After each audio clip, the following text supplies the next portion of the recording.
존경하는 광주 시민 여러분, 광주는 홍준표가 91년 3월부터 92년 8월까지 광주 시민으로 살았습니다.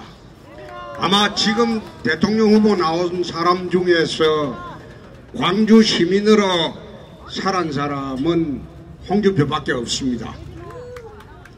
그때 광주 시민으로 살면서 광주시의 아픔, 호남의 아픔을 몸소 체험했고, 또 광주 검사하면서 내 깡패들은 많이 잡았어요.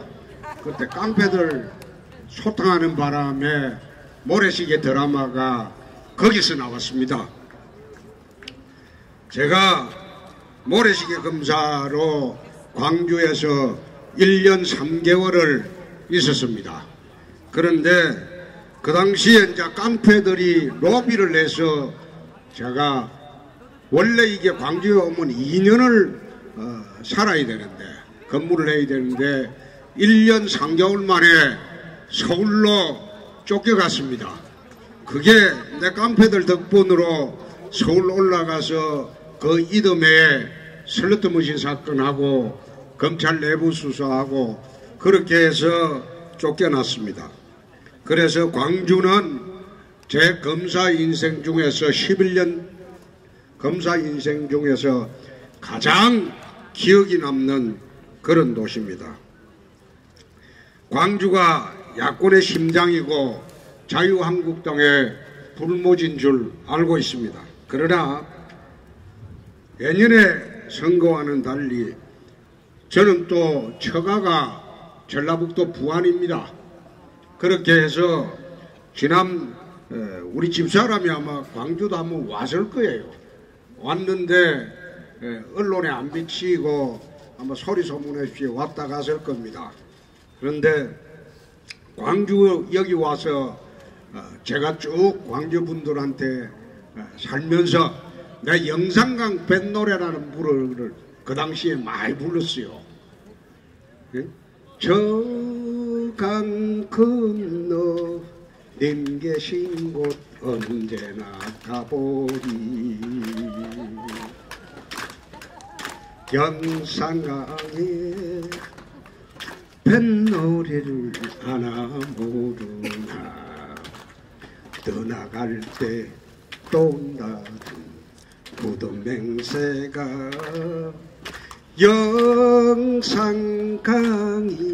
싫더냐, 내가 싫더냐. 이게 그 당시에 91년도 이 광주의 상징이 딱 두 곳이 있습니다. 무등산하고 영산강입니다. 그래서 주말만 되면 우리 애들 데리고 무등산은 그 코스가 굉장히 많습니다. 어떤 때는 그 산장인가 그쪽으로 해서 올라가서 한 7시간도 걸어보고, 서석대, 입석대, 지금도 아마 그 꼭대기까지 올라갈 수 있는지 모르겠네요. 군부대가 있어가지고. 그래서 오늘은 광주에 와서 광주 전남 우리 시민들, 도민들한테 몇 가지 약속을 하고 가겠습니다. 우선 광주 금공항 방금 타고 왔습니다. 이전하고 그 자리는 스마트시로 조성을 하겠습니다. 윤장현 광주시장님하고 의논을 하겠습니다. 그 다음에 두 번째, 농수산 및 전력 분야 사물 인터넷 시범 특구를 우리 광주에 조성을 하겠습니다. 세 번째, 아시아 문화중심 도시 기반 구축을 위한 문화 콘텐츠 밸리 조성하도록 하겠습니다. 네 번째, 친환경 자동차 에너지 선도 도시로 광주를 지정해서 조성을 하도록 하겠습니다. 그리고 이 자리 송정역하고 광주 역세권 개발을 우리 그 윤장현 시장하고 의논해서 하겠습니다. 전라남도는 첫째, 에너지 신산업 대단지 구축하고 미래 성장 산업 도시로 한번 만들어 보겠습니다. 그리고 두 번째로 농업인 부가소득 창출을 위한 신성장 친환경 산업 육성을 해보겠습니다. 세 번째, 익산과 여수, 목포와 부산 고속철도를 한번 추진을 해보겠습니다.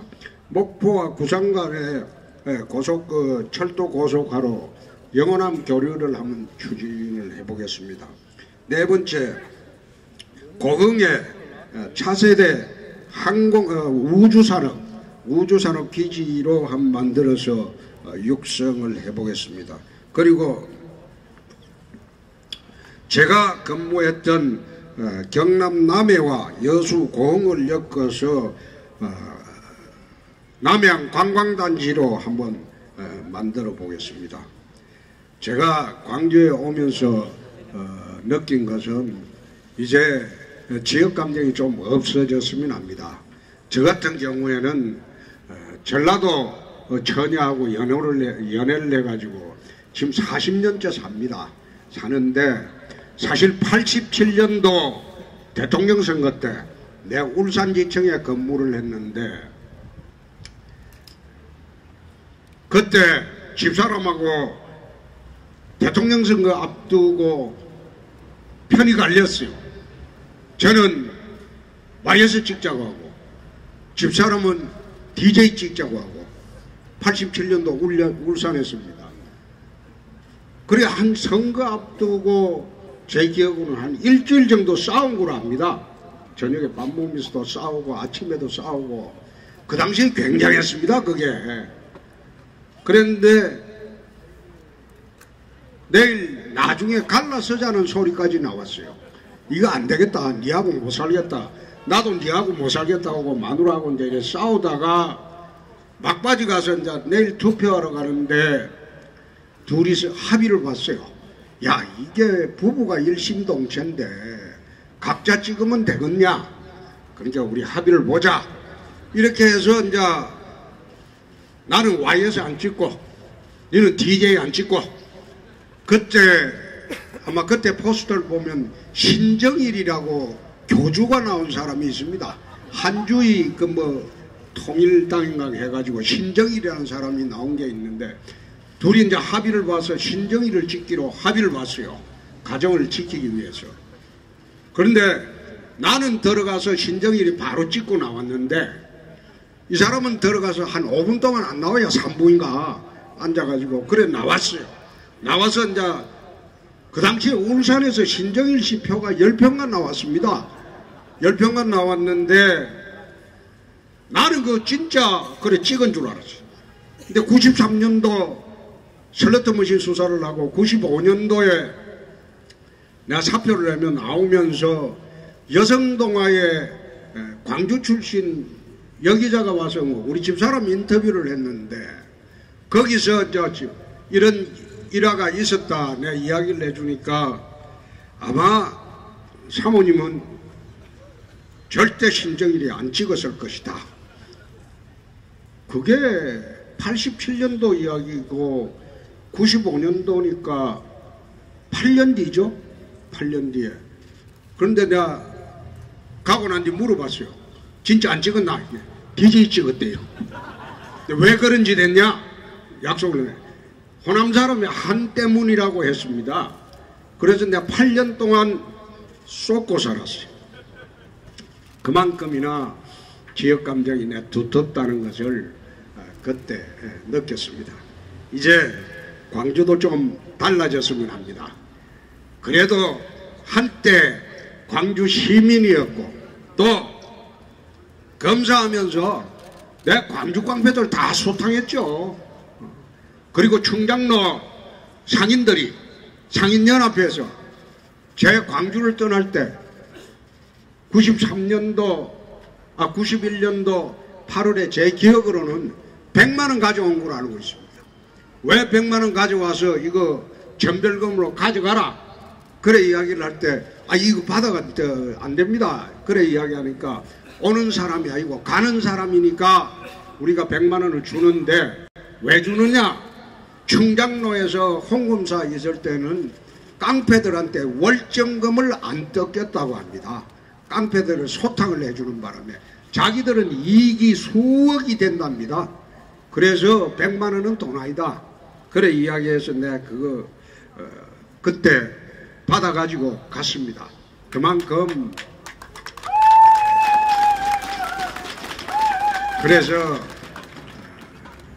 광주가 좀 달라졌으면 좋겠다. 그리고 여기에 쓰여 있는지 모르지만은 이제 현수막 다 바꿨어요. 그래도 홍준표는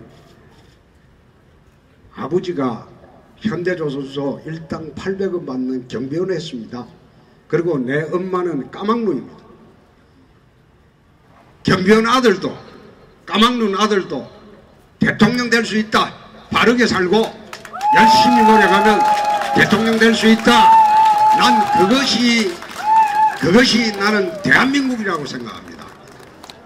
그래서 나는 그런 생각을 합니다.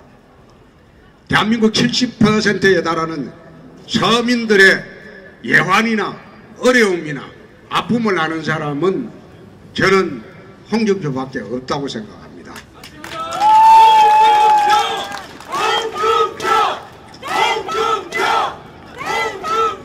잘하겠습니다. 잘하고 이미 저는 40년 전부터 지역감정 이거 다 버린 사람입니다. 그렇기 때문에 광주 시민 여러분들이 이번에는 그래도 10%는 해주지 않을까. 딴 사람 뭐 90% 찍든 말든 저는 광주에서 10%만 찍어주면 내가 은혜 갚겠습니다.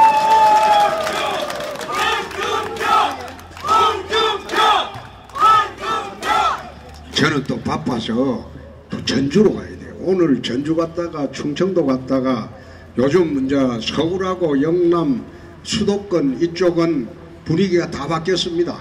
싹 바뀌었습니다. 어제 같은 경우에 서울 코엑스에 10만 명이 모였습니다. 저도 대통령 선거를 이해창 때 2번 그리고 이명박 때 1번 이래 따라다니 봤는데 그렇게 많은 인파가 모인 거 처음 봤습니다. 이제 수도권도 바뀌었습니다. 그 언론기관에서 하는 거 전부가 거짓말입니다. 여론조사도 거짓말입니다. 홍준표가 이깁니다. 그리고 5월 9일 날 경비원 아들이 대통령이 될 겁니다. 까막눈의 아들이 대통령이 될 겁니다. 이 나라 지역감정 없이 정말로 영원하며 화합하는 그런 나라 내가 한번 만들어 보겠습니다. 감사합니다. 감사합니다.